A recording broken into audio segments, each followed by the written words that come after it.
Salut à tous et bienvenue dans Tueur en série. Cette semaine, vous retrouverez Arnaud pour un épisode spécial espion avec entre autres la série The American, mais aussi Homeland dont la saison 8 vient de sortir sur Netflix. Une très bonne série, à n'en point douter, mais qui mérite quand même son lot de critiques et de mise au point. Parce que dans Homeland, tout est bon pour faire marcher l'industrie guerrière des États-Unis, quitte à se fabriquer de toutes pièces quelques ennemis au passage. Et pour vous dire, la série n'est autre que la préférée de Barack Obama, un choix qui peut vite nous faire froid dans le dos quand on sait que Homeland n'est souvent qu'une suite de caricatures grossières du grand méchant Daesh, éternel alibi de l'interventionnisme américain. Nul doute que tout ceci a dû fortement plaire à notre bon Barack. Barack le sympa, Barack le mec cool, Barack le prix Nobel de la paix, qui aura passé l'intégralité de ses 2 mandats à faire la guerre et à bombarder le Moyen-Orient. Cocasse ou révélateur, à vous de voir, ça mérite un décryptage et c'est pourquoi je vous laisse maintenant en compagnie d'Arnaud.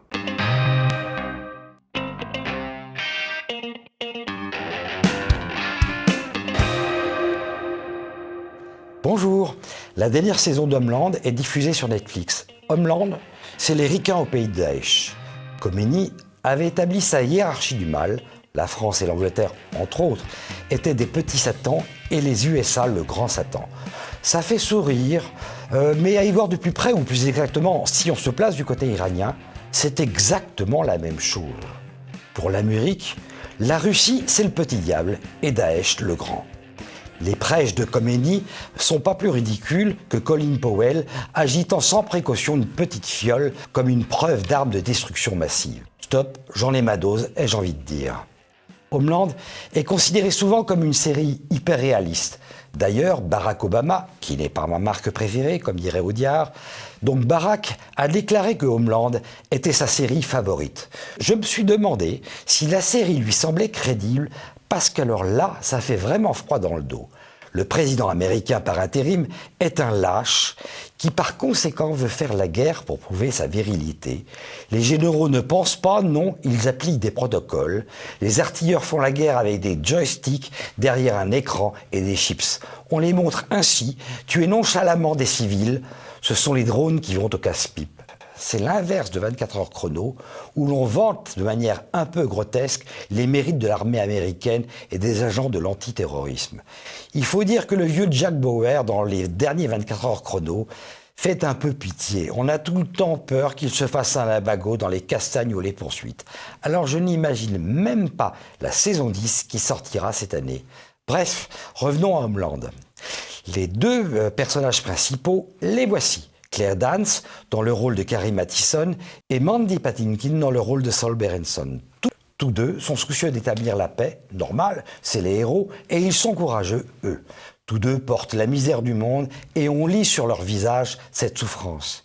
Carrie a une petite touche supplémentaire, elle est bipolaire. Pour ma part, je trouve qu'à la 8e saison, ces tremblements de lèvres de névrosée sont un peu agaçants. Mais bon, il y a du rythme, de l'action, on n'a pas, à 18 minutes et 38 minutes, juste avant la coupure pub, des scènes de sexe gratuites pour faire vendre. On ne nous fait pas la morale sur la grossophobie et la transphobie. Bref, on est dans le monde réel, on y croirait.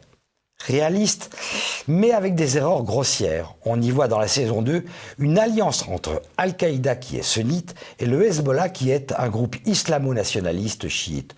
Tout le monde sait que sunnites et chiites se vouent une haine féroce, encore plus féroce et plus forte que pour leurs ennemis communs, les Occidentaux. La série est souvent critiquée pour sa propagande islamophobe. En même temps, c'est un peu normal, ce sont des Américains. En France, la presse a bien accueilli la série, mais aux États-Unis, les journaux démocrates se sont déchaînés. Le plus drôle est que les décorateurs, en taguant le mur d'une prison reconstituée, ont profité de l'ignorance de l'alphabet arabe de l'équipe de tournage pour détourner des graffitis. Au lieu de « Allah est grand », ils ont tagué « Homeland est raciste »,« Homeland n'est pas une série » ou « Homeland est une blague et elle ne nous fait même pas rire ». Ce qui est intéressant d'Homeland, c'est qu'il montre la manière dont chaque camp construit fabrique son ennemi, parfois volontairement, mais le plus souvent par des erreurs. Finalement diffusée l'année dernière sur Canal+ Série, après 2 ans d'attente, la 8e saison de Homeland est à présent disponible sur Netflix. Ce devrait être l'ultime saison car la 8e est bien la dernière. On se pose alors la question naturelle, y a-t-il une fin ? Eh bien oui, il y a une fin. Une vraie, pas une queue de poisson, pas un ni vu ni connu, je t'embrouille.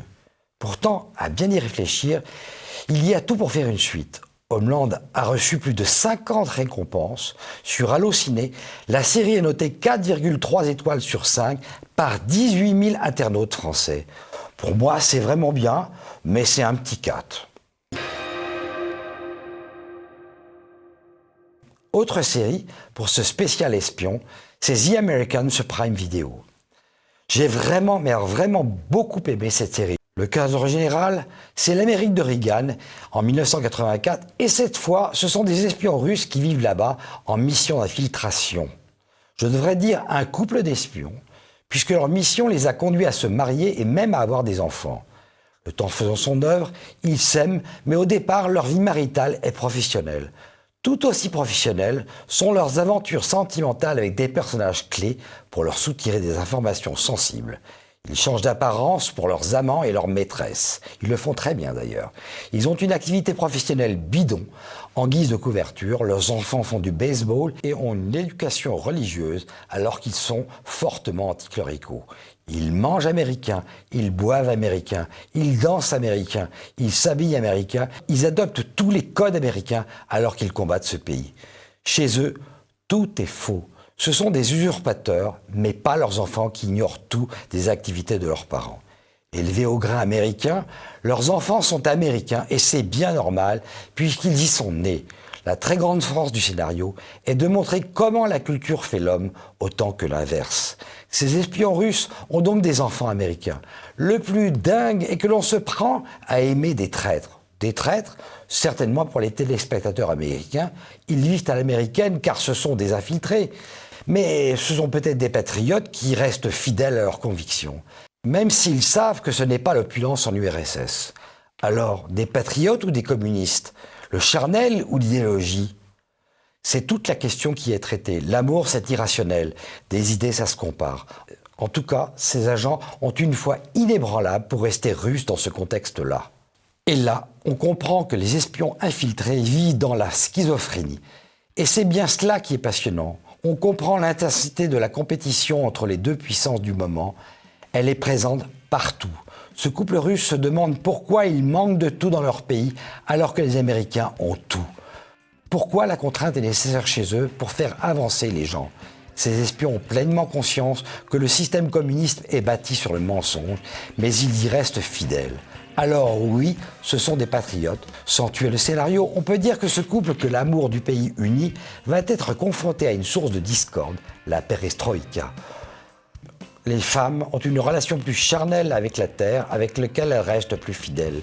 Les espions russes ne sont pas caricaturés, le scénario est fort, la musique est bonne, pour moi, cela mérite 5 étoiles.